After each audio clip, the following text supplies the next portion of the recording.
Hong Kong, protesters began issuing apologies on Wednesday for causing disruptions at the Hong Kong airport, as fallout from scenes of violence and chaos there, along with a court injunction, threatened to eliminate the transportation hub as one of their most effective venues for demonstrations.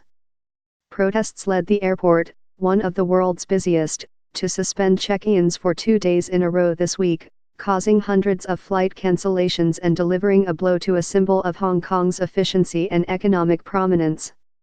The airport said Wednesday that at 2 p.m. it would begin limiting terminal access to ticketed passengers and airport workers.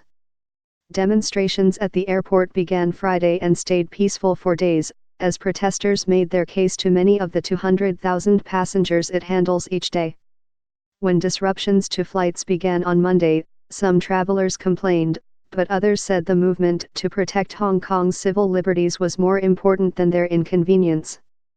But uglier scenes developed on Tuesday, as a few scuffles broke out between protesters and travelers, who for the first time were being blocked from the departure gates. In the evening, with tensions rising, some protesters surrounded, tied up and beat 2 men from mainland China, one of whom they suspected of being a security officer, while the other proved to be a reporter for a Communist Party-owned newspaper.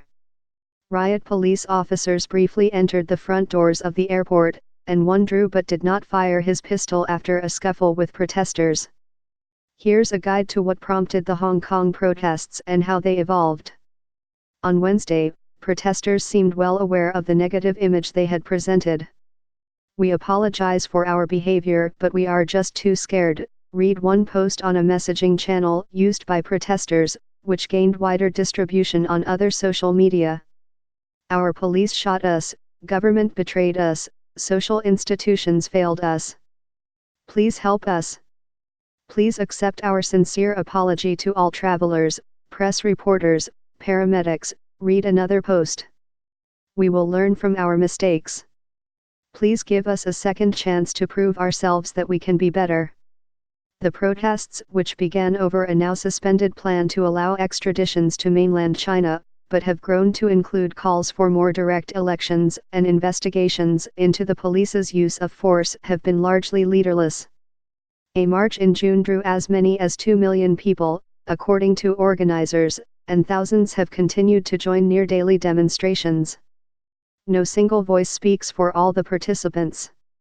Some embrace nonviolence, while others say confrontation is needed because the government has ignored the calls of peaceful protesters. Thus far, protesters have embraced overall messages of solidarity, despite differing beliefs about the best strategies. The violence at the airport quickly received prominent coverage in mainland China's state media, which, after initially ignoring the protests, has become laden with strident criticism and misinformation about them. "What a shame for Hong Kong," People's Daily, the ruling Communist Party's main mouthpiece, said in a message on social media.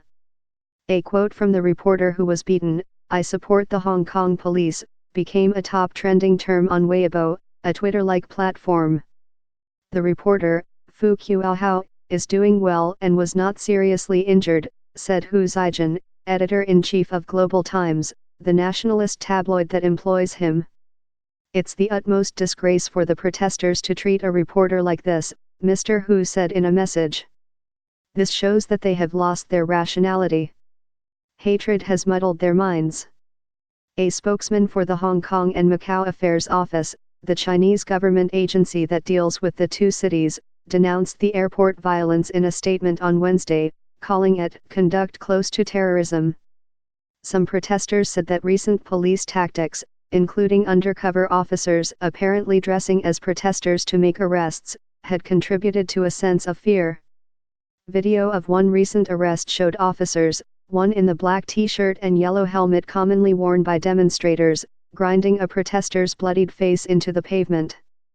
"We hope everyone, including travelers in and out of Hong Kong, would also understand the stress, the panickiness, the suspicion, the restlessness involved in the crowd at the airport ever since the Hong Kong police force's admission of masquerading a certain number of officers as protesters with the aim of getting them arrested," Claudia Mo, a pro-democratic legislator, said at a news conference on Wednesday. the Hong Kong Airport Authority said it had obtained an interim injunction to prevent interference with airport operations. It was not clear what immediate effect, if any, the injunction would have on the protests. Similar orders were used to allow workers, under the supervision of police officers and bailiffs, to dismantle protesters' encampments during the large pro-democracy demonstrations that swept Hong Kong in 2014. On Wednesday morning, a few dozen protesters remained in the airport, sitting in an area designated for protests. Parts of the arrivals halls were still covered with posters carrying their messages, which have focused in recent days on complaints about the police's use of force. "We are not rioters, we just love HK too much," read one sign.